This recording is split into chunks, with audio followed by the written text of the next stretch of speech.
Hello, good afternoon. I think we're going to get started.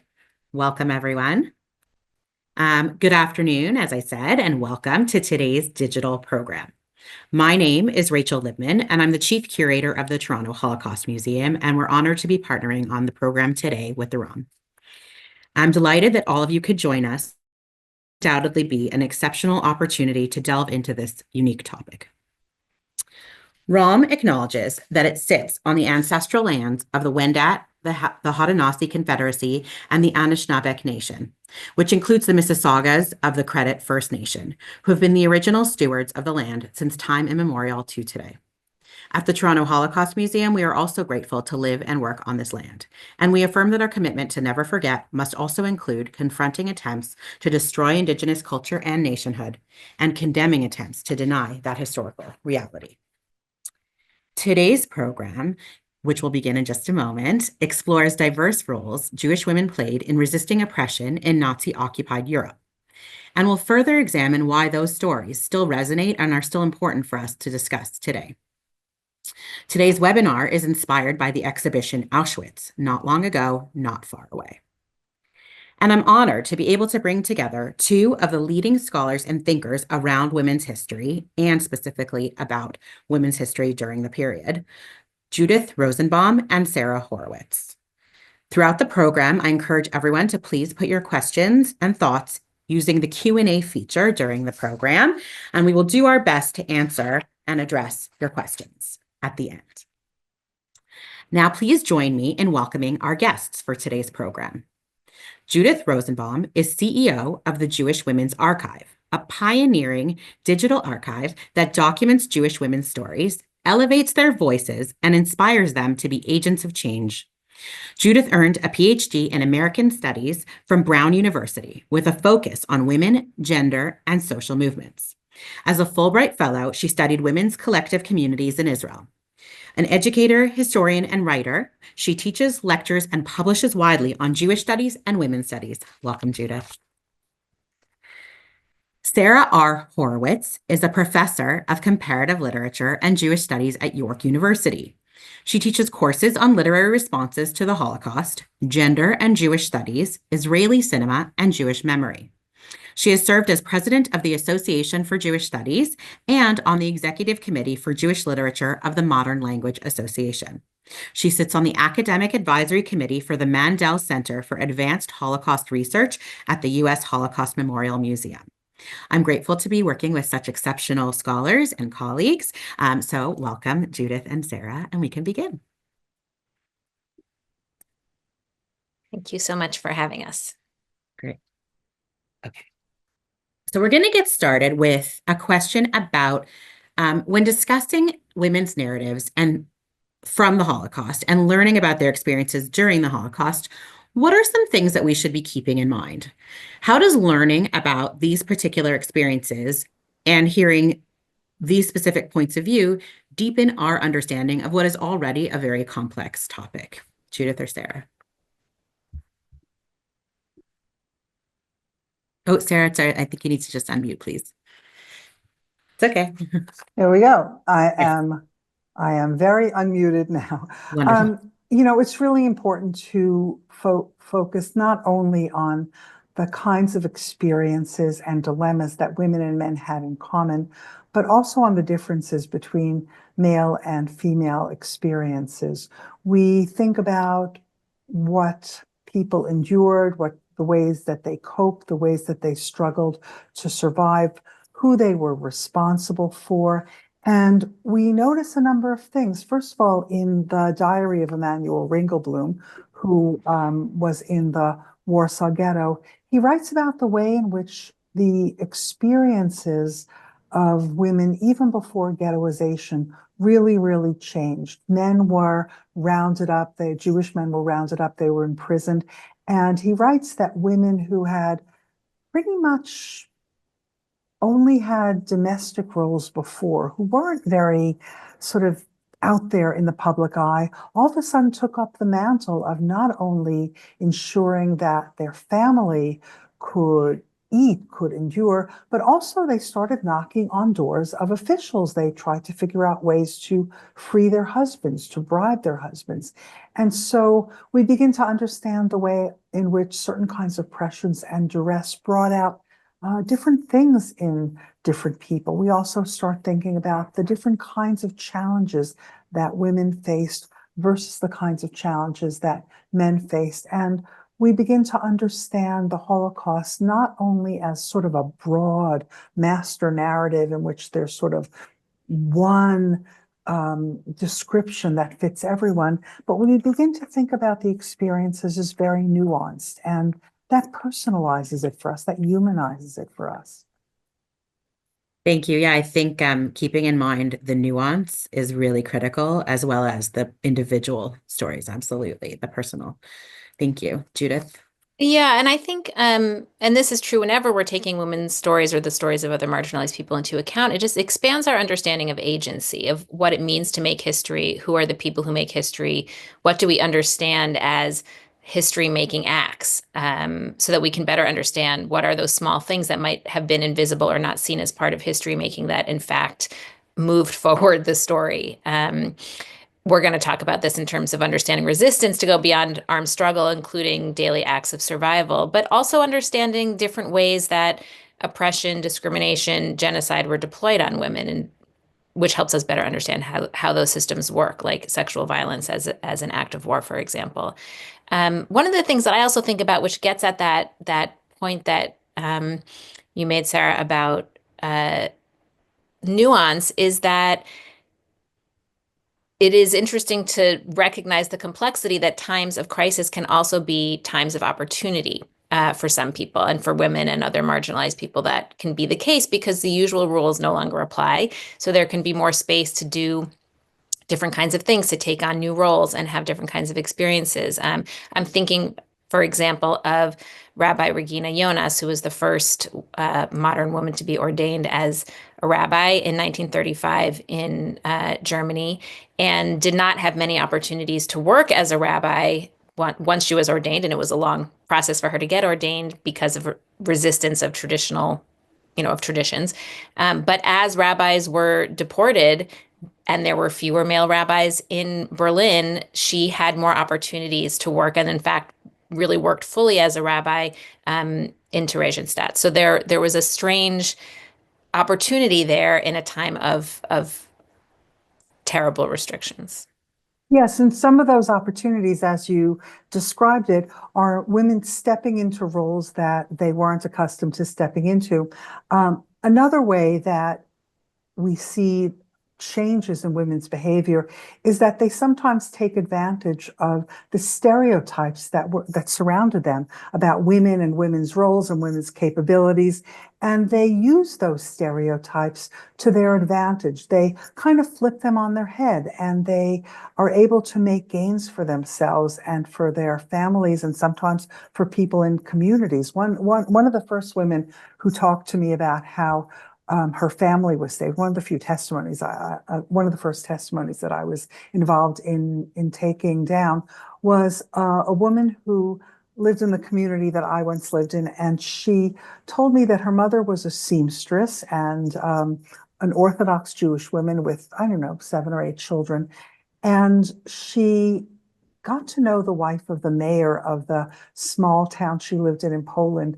And she would bring the mayor's wife, and this is in the late 30s, she would bring the mayor's wife magazines from Paris and say, tell me what dresses you like. I can make them for you, and they'll be much cheaper than anything that you could order.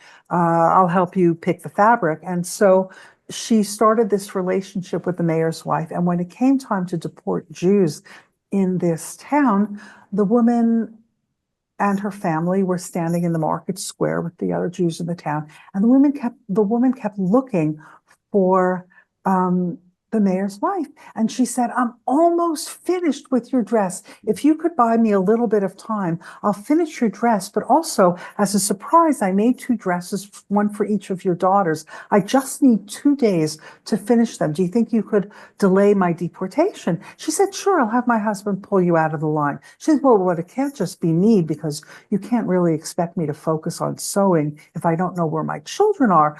Mayor's wife said, no, we'll pull your whole family out. Well, by the next morning, the whole family had made their way into the forest where they were able to live unseparated from one another until the end of the war. The entire family survived. And it was the woman's cleverness and her relying on kind of female tropes about how you look and how you dress. Yeah, and for sure, that's an excellent segue into our next question, because a lot of the ways women were able to eke out survival or to protect people in their family was through some of these traditional stereotypes or gendered roles. So I'm wondering if we can maybe discuss about women demonstrating agency, as you referenced, and Judith, as you referenced, the different kinds of acts of resistance, big and small ways. And maybe we'll start with the earlier years of the Holocaust, because we know that, it's a long period of time and there are a lot of different types of things we can look at. So let's spend some time discussing how women demonstrated agency in those kind of before the earlier period of the Holocaust. So Judith? I often think about the couriers who worked throughout, their roles changed over the course of the Holocaust, but these were young women, many of whom mostly in their teens and 20s, who took advantage, exactly as we've been saying, of the access that they had to be able to be in the streets, to smuggle secret documents, underground newspapers, money, medical supplies, intelligence, forged identity cards, weapons, ultimately weapons and ammunition, and then even other Jews in and out of the ghettos. It was extremely dangerous, but women could pass more easily, most obviously because they were not circumcised. So, they couldn't be immediately identified physically as Jews, but also because of some of the ways in which women had had different experiences. If families had money to send children for education, for Jewish education, they would send their sons, whereas girls were more likely to go to Polish public schools, which meant that they had better Polish language skills and also had relationships with Poles, which meant that they had better kind of cultural uh, ability to kind of interact and pass. They were also expected to be out in the street during the day, going to the market and doing other things as opposed to being at work. Women often had better sort of soft skills of being able to read social cues, be alert to the threats around them, be able to respond in non-threatening ways by, smiling, being coy, being flirtatious. And then, of course, women were underestimated in so many ways. So it was assumed that it was very hard for Germans to imagine that women would be taking these incredible risks that were, basically at risk of death. Um, they had to think on their feet. One of the stories that I love is of Branka Klebanski, I think we have a picture of her with her long braids. She was a courier in Bialystok. She was at one point smuggling a revolver and 2 hand grenades that she had hidden in a loaf of bread, which of course smuggling food was also illegal. She was stopped at a train station by a German policeman who asked her what she was carrying. And by sort of confessing that she was smuggling food, she was able to avoid having to open her suitcase to show everything else as well. And she got away with it. And there are cases, in fact, where some of these young women were so bold that they would ask someone to carry ask a man like, oh, can you help me with my very heavy bag? Of course, the very heavy bag is filled with all kinds of smuggled items, but then they're not holding it and it gets onto the train, right? So it's really interesting to think about why those, the assumption that resistance is an act of armed resistance, but not thinking about all the pieces that led up to survival and the ability for there to even be weapons within the ghetto. So none of that could have happened without the work of the couriers. And at the time, they were really recognized as an absolutely essential piece of resistance, but their stories kind of got lost after the war. Yes, and that was so risky. I'm so glad you brought that up because the women were kind of out there and all they had to rely on were their wits and some of their stories are actually quite awe-inspiring and magnificent. I'm thinking maybe a little further ahead in during the Holocaust, during the period of ghettoization, where both women and men, of course, had to do forced labor in most ghettos. And women contended with a whole range of things. They contended with trying to figure out how to feed their families, playing those kinds of traditional roles. And a lot of women were involved in smuggling food in and out of ghettos because, again, they could use their wits, they could defray suspicion. When you think about women who took a different route, who were able to go into hiding, and now I'm thinking both hiding in full view, as it were, women who were able to obtain false identity papers, and women who hid in secret rooms, underground rooms, lofts and barns above pigsties. There are a number of testimonies and a number of memoirs written by women who were alone in hiding with a child, often a toddler, someone 2 years old, 3 years old, maybe a small child as old as 6 or 7 or 8. And the woman was responsible for her own survival, of course, but even more importantly, she was responsible for keeping her child alive. And there's a surprising number of accounts, most of them emerging in recent years, where women talk about how they found safe havens to hide in someone's home, in someone's farm, someone's barn.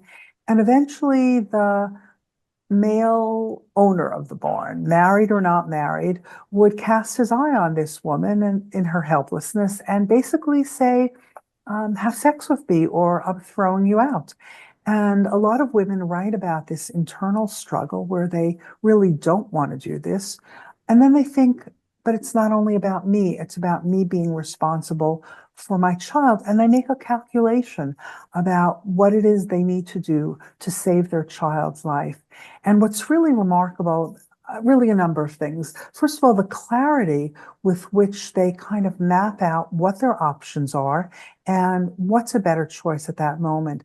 But the other interesting thing is a lot of times they write about how this was the low point for them. They fell into despair. They said, I if this is how I have to live, I don't want to go on.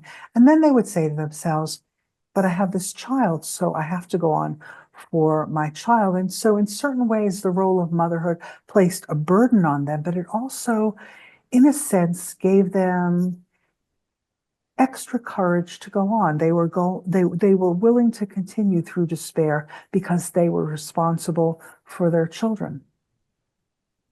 Yeah, thank you. And I think the role of women and specifically mothers or younger women and sort of sexual coercion is certainly one that we can keep talking about. But I wondered if you could just also spend a moment talking about women and spiritual resistance and in ways in which women, these are all remarkable acts of defiance, and any of it can be classified as resistance. I'm just wondering if we can talk for a couple of moments about women choosing to maintain their Jewish identities as acts of resistance or practice elements of Jewish faith in, very difficult circumstances. Yeah, certainly women um, who lived through a period of time when certain kinds of Jewish rituals became forbidden would find ways to go to a mikvah, for example, so that they could observe what we refer to in Judaism as the laws of ritual purity. They would make their way to a mikvah. Sometimes they would have to take public buses to do that. Obviously, this is before ghettoization, but it was really important to them, especially during a period of time when they were forbidden to do these things. For many religious women, it was particularly important to be able to continue these practices because it was a way of saying, I choose to define myself. In the ghetto, sometimes to light Shabbat candles cost people. It exacted a price because resources were really limited, and women write about organizing and trading something in order to get some stub of a candle to symbolically light. So we certainly have instances of women doing that, and it was incredibly important in their lives.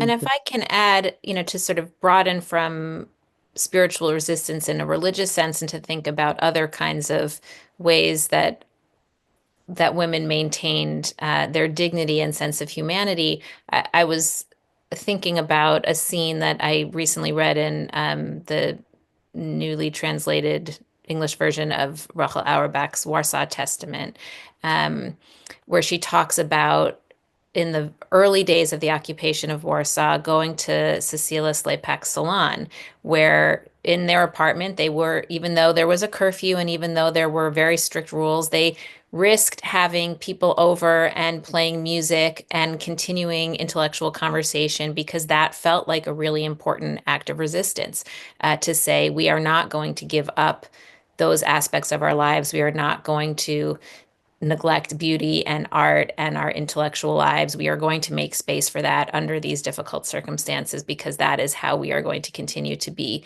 human beings and to assert our humanity.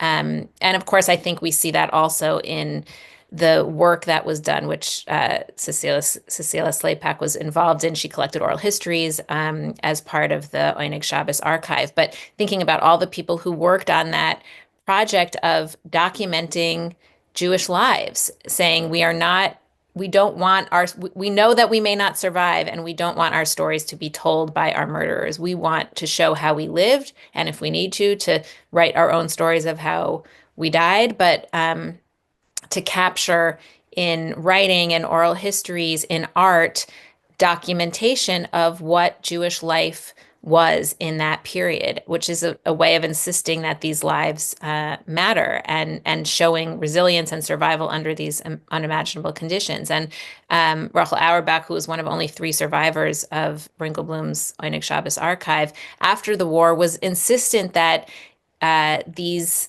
documents, that people prioritize finding the caches of documents because they were going to contain those testimonies of their humanity. Thank you. I'm just going to pause for a minute to just remind our audience that if you have any questions or have a follow-up thought from something that we've discussed, please use the Q&A feature. I think that those are all really important and helpful ways of understanding the different types of agency that women demonstrated. And I'd like to just pivot for a moment to talk about specifically women and girls in Auschwitz-Birkenau. For those of you who had the opportunity to see the exhibit, it's very, very rich, and there's a lot of material, and it can sometimes feel like very overwhelming. And I think focusing for a moment on the ways in which Jewish women uniquely experienced dehumanization as a stage of genocide, as a part of genocide in places like Auschwitz-Birkenau can help us begin to understand what a woman's experience or a girl's experience would have been. So Sara, maybe you can talk to us a little bit about that. Yes, I'd be happy to. One of the first things that happened when people arrived in Auschwitz is that they were, first of all, separated by gender, and second of all, separated into the groups who would live, at least for a while, and the groups who would be killed immediately, because Auschwitz was really 2 camps in one. It was both a labor camp and satellite labor camps, and also a death camp.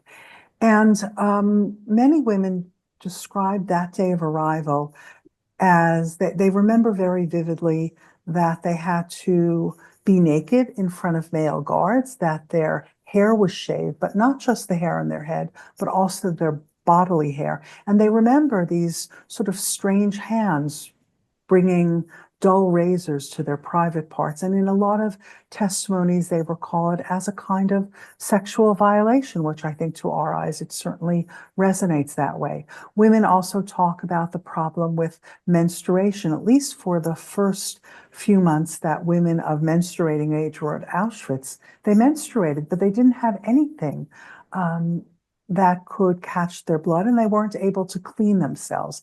And so they write about that as a kind of humiliating experience, but also when they stop menstruating, largely because of the starvation conditions, they begin to worry about whether, should they survive this atrocious place, are they no longer fertile? Would they no longer be able to give birth? So there were certain kind of gender-based anxieties that really hit women.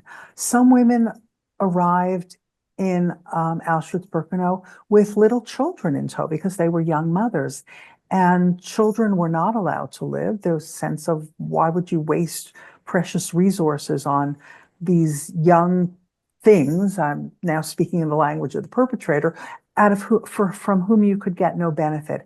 And it was simply easier to send the mothers, easier for the perpetrators to send the mothers to their death with their small children, because they didn't want to deal with what it would take to separate a mother from her children. So at the moment of arrival, in a certain sense, the deck was stacked against women of a certain kind of demography. And then there were women who arrived pregnant, and if you could tell that they were pregnant, they would immediately be selected to be killed. But some of them, it wasn't so visible. They already from ghettos were starving. Their bodies were quite thin, and many of them developed this practice of binding their bodies with rags so that it wasn't visible to guards that they were pregnant. And other women in their barracks very often would protect them. If there was a roll call, the other women would stand close to them, hoping to block the pregnancy from the view of the guards. And the most terrible thing that women describe, particularly doctors, and one very, very detailed and vivid description is by a woman doctor in Auschwitz named Gisela Perl. She writes about how when women who successfully concealed their pregnancies in Auschwitz finally went into labor, doctors and midwives, fellow prisoners, would make sure they didn't go into the infirmary to give birth, because if they did, they and their child would be killed, and often in terrible ways. So they would deliver the babies in secret, often in the latrines. And Gisela Perl and others write that a surprising number of babies under such terrible conditions were born healthy, were born alive. And it was the job of the doctor or the midwife or the nurse to immediately take the child and kill the child out of the vision of the mother, so the woman didn't have to see it. And then they'd come back and they'd say to the woman, your child was stillborn. And they would do that because if the baby was made known to the guards, both the baby and the mother would be killed, as might the women who protected the pregnancy. But if you got rid of the evidence, so to speak, if you did this terrible thing and killed the child, then there was a possibility that you could save the mother and she could go on to live. And so it's an example of something very, very specific to what women endured. And it also is a way of talking about the way in which values were inverted in a place like Auschwitz. What normally we would think of as a real perversion, what, you deliver a live baby, you're a doctor, and then you kill it, was a life-saving act in a place like Auschwitz-Birkenau. Right. Mm. And I think it also speaks to the ways in which opposite actions can be equally forms of resistance, right? Like hiding and sustaining a pregnancy and also choosing to end a pregnancy could both be choices that, I mean, choices insofar as you can understand choices under these conditions, but ways that women might respond to particular circumstances and make different choices. Yes, and they can both be ethical moves. I mean, I think women really thought about ethics. Imagine a doctor who takes the Hippocratic oath to do no harm and finds herself in a position where this is what she's doing. So she has to be pretty clear-headed ethically to do something that has to strike her as morally repugnant based on everything about her. Right. Yeah, absolutely. And I think it's really helpful to think about both of those concepts in thinking about learning about the Holocaust, specifically learning about a place like Auschwitz-Birkenau, and in processing the exhibition, thinking about it as a place where ethics and morality were basically flipped, and thinking about how that affects absolutely everything, and very specifically these kinds of choices and actions. Absolutely.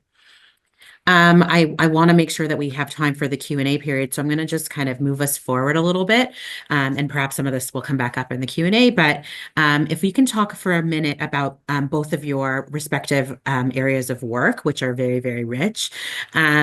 How do you see next generations of learners engaging with these kinds of narratives? How are these stories, both really complex and also really difficult, resonating with the students, Sara, that you teach, with people who you speak with, and then Judith as well, with people who you work with at the archive, some of your students and your interns?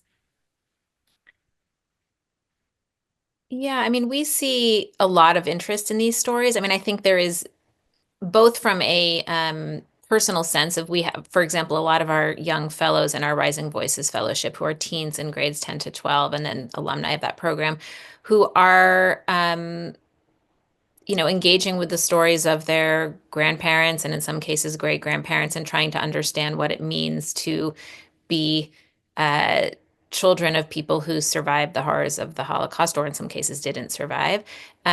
So engaging with those stories and trying to make meaning for their own lives and their own Jewish identities, and also engaging with stories from the archive and trying to think about how do we understand ourselves as the recipients of this legacy. So I'm thinking, Sara, you talked about Gisela Perl, who was a gynecologist in Auschwitz, and we've had several of our students write about her and think about her work, which was devoted to women's health, but a big piece of what she did was try to save women's lives by doing abortion so that they would not they would not be experimented on and then killed for being pregnant. But thinking about her work in the context of the continued fight for reproductive rights and women's self-determination over our own bodies that is unfolding now, and thinking about what do we learn from that, and how does it speak to our current moment. We've had many students who are thinking about their grandparents or great grandparents' stories and thinking about how they explore family history and how they think about intergenerational trauma, and how, struggling with how do you process this in an intellectual way and as well as a personal way, and not let those things kind of sort of how do you separate those pieces out? We have found that a lot of people are really interested in the art that's being created right now about the Holocaust. It becomes a way to connect to the past in the absence of historical records, or sometimes in cases of personal experience. And so we've had several people who have wanted to lift up that artwork, which has been really interesting. I think also some of the questions that we've talked about in this conversation so far are ones that people come to us with, like, why is it that we know certain stories and that other stories have been lost or have not been kind of lifted up in the same way? And so some of you may know the writer Judy Battalion and her book, The Light of Days, which is about women in resistance. And she came upon a small collection of stories and she didn't know any of the names, and she found them in our encyclopedia and said that, that sort of enabled her to then write the book, but raised the question of, like, if these women, we do have scholarly material on them, why is it that I grew up only knowing the name Hannah Senesh and not the name of all these other incredible women whose faces we've seen on the screen? And that inspired her to want to try to make those stories more widely available.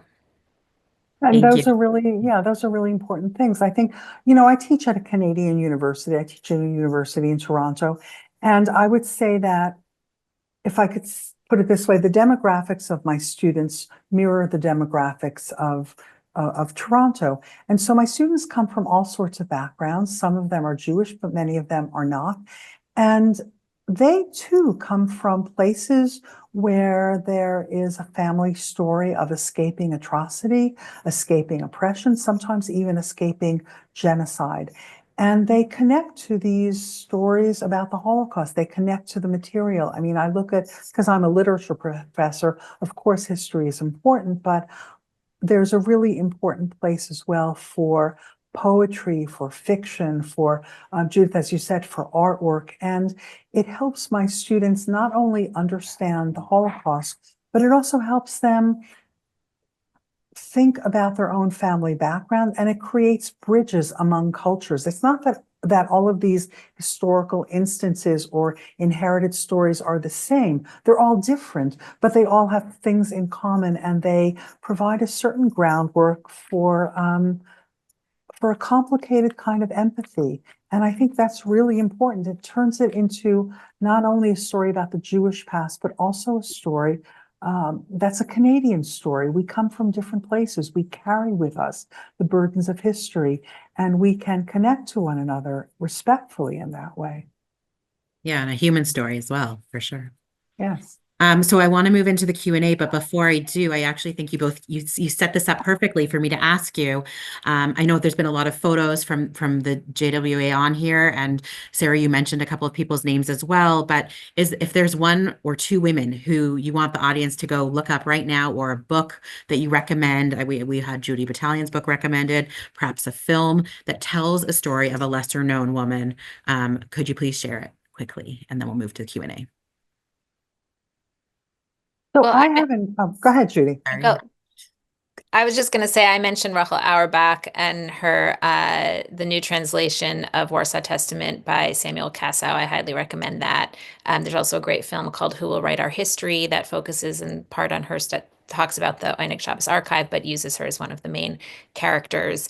I mentioned Branka Klibanski, and we have an article about her at the JWA, but also many, many other women who were couriers, and a general article about couriers. So you can find them all mentioned and linked to there. Thank you. And of course, thank you to Erin behind the scenes who's putting these links into the chat for all of you. Sorry, Sara, Yeah, go so ahead. I'm thinking about these two sisters who sadly are no longer alive, but who survived several labor camps together with their mother. Their names were Ilona Carmel and Henya Carmel, and they both came to United States after the war. They overcame very severe injuries, and they both went on to write. They wrote, Henya wrote short stories and novels. Ilona Carmel wrote what I believe is one of the first novels to actually detail life in a concentration camp for women. And the book, her novel is called An Estate of Memory. It went out of print fairly soon after it was published, even though people found it fascinating. And then, I don't know, about 15 years later, Feminist Press republished it, and it's still in publication, and it's an amazingly rich and complex book. But what's really interesting about these two sisters is that in the camps, they wrote poetry. They wrote poetry in Polish, right? They were from Poland, and they had some help in stealing work cards, right? Work detail cards, and they would write on the back. They'd write down the poems, and Henya sewed it into the skirt of her uniform. And when they were on the death marches, they were deliberately run over by a German vehicle, and they thought this might be their dying day, but Henya ripped open the hem of her dress and she passed it along to someone. These poems were published in Polish in New York in 1947, while the two sisters, who were then 20 and I think 22, were still recuperating in a Swedish hospital from their injuries. They made their way to the United States. The poems were never really published as a volume until fairly recently, when a wonderful collection of these poems in English translation was published. And a few years ago, they also came out in Hebrew translation. So I would say these are two women whose story is interesting and inspiring, but also whose writing deserves to be read much more broadly. Thank you. And I'm going to just move us into the Q&A because we don't have a lot of time left, but I also want to acknowledge that there's a nice amount of resource sharing going on in the chat. So please look to that as well. So two different questions came in about the post-war period. Both, I think, how women played active roles after liberation in DP camps, in migration, in people moving to other places outside of, outside of the area, like Central Europe, Eastern Europe, social workers, maybe who would have been part of UNRWA, as well as like thinking about how women who survived these atrocities and had to make these incredibly difficult choices adapted to life after the war. So it's kind of a complex question. You can take it from either side of it. Maybe Judith, we'll start with you. Yeah, I mean, it's a huge question because there were so many different ways that women had to both, thinking about how do you track down family, how do you rebuild family, how do you um, move to new places and rebuild life. And people had very different responses, right? There were some people who felt like I am moving on and I don't want to talk about what happened to me. I'm going to, move somewhere new. I would never go back to where I was. I'm going to try to locate my family. I'm going to build a new family. There were other people who felt very strongly that their responsibility was to tell the stories of the people who had not survived and the stories of what they had been through.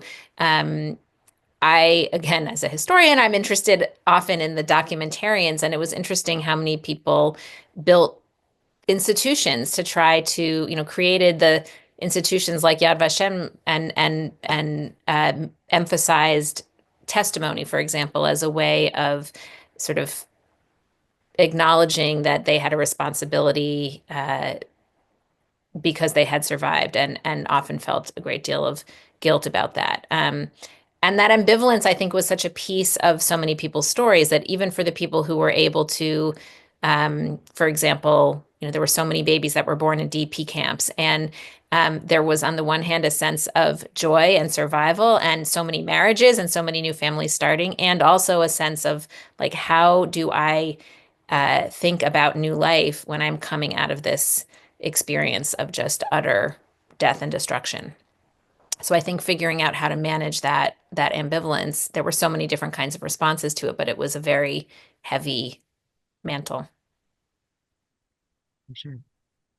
Sara. And maybe one thing I'll just add very quickly, because Judith, you so powerfully captured the way in which people are all different and the burden that they shoulder. I will add that in recent years, really very much decades after the war, many women decided that there were things that they had initially withheld from testimonies or from writing memoirs.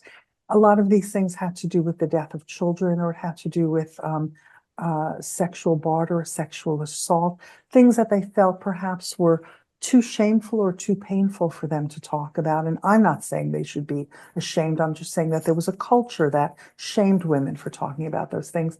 And as they enter into, these last decades of their lives, they feel that it's really important to leave these accounts, to complete these accounts, so that it's part of human memory and part of the historical record. And it's quite gutsy and bold and determined of them to do so.